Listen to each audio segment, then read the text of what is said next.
I'm always curious what's happening in your dream world, in the dream of us as individuals. And there's also a way that's a bit more subtle, but that this group, this particular gathering of friends, there's a dream that can happen within the group as well as in the culture and the collective, especially as we deepen into this journey week after week after week with one another.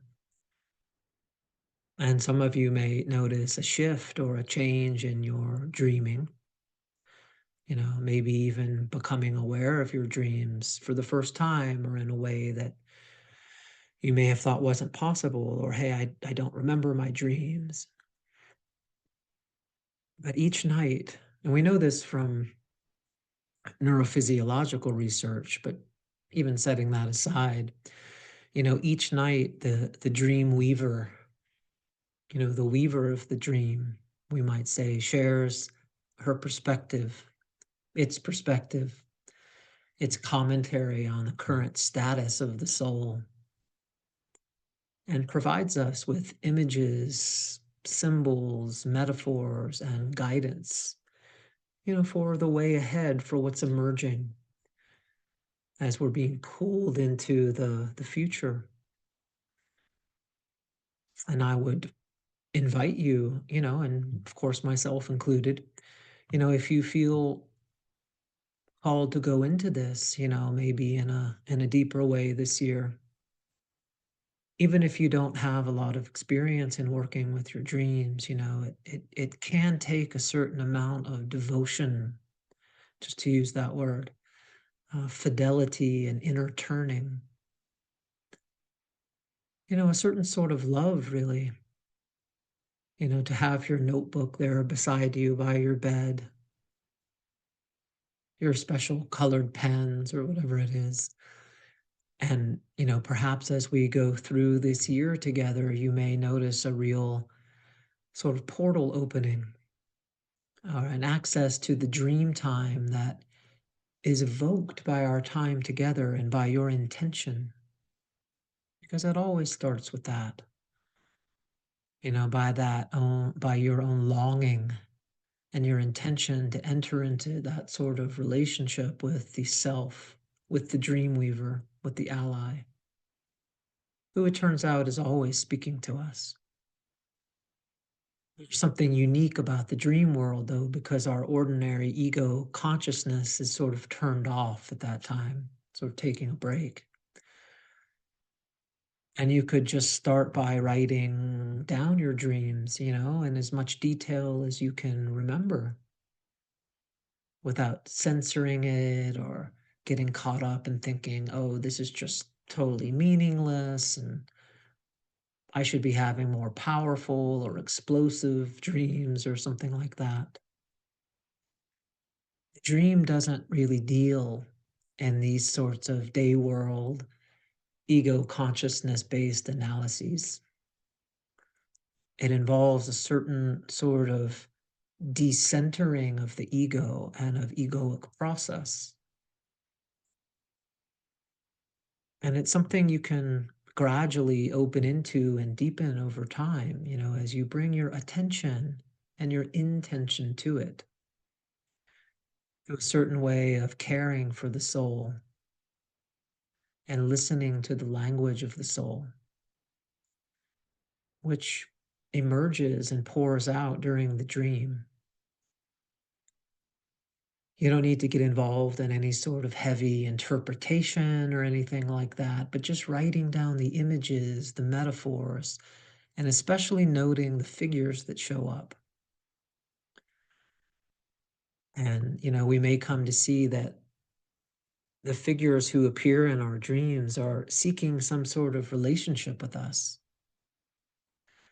as pieces of soul, as shards of the unlived life, as personifications of our complexes, of the shadow, of the archetypes, and of the wisdom guides and allies, coming to show us something that we don't already know, or something that we've forgotten about who we are, about what we're doing here, about what's most meaningful to us, about what's truly going to light us up.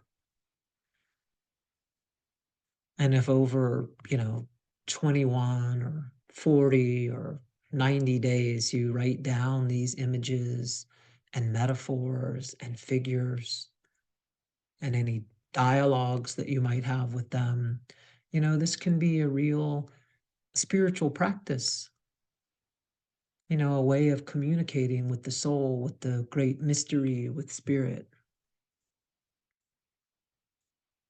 And then the next day, or later in the day, or later in the week, in your meditation, or your yoga, or your prayer, whatever it is you're up to, you can continue the dream. You can recall these figures, scenes, scenarios, and ask them some questions. Speak with them about why they're visiting you, what it is that they're wanting or needing to communicate, to show you, especially about where you're headed. As these ones have a way of pulling us into a new way of being, a new way of seeing, of perceiving, into a future wholeness, maybe that we can't quite see or perceive from our ordinary day world consciousness. And this re-engaging with the dream time, with the figures who come there, who appear on their own, really. I mean, we don't create these figures that appear in our dreams. They have a way of creating themselves.